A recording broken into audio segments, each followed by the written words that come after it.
Siguro kaya yung mga magulang natin, ayaw tayo malingat sa paningin nila noon dahil inaabot ng buwan o taon bago ka nila makasama ngayon.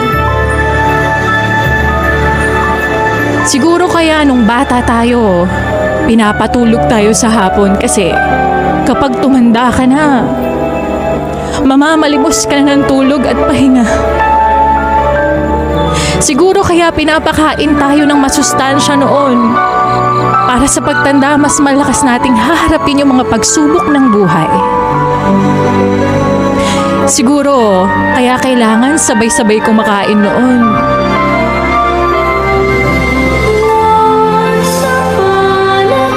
Kasi darating pala yung araw na mag-isa ka na lang kakain ngayon.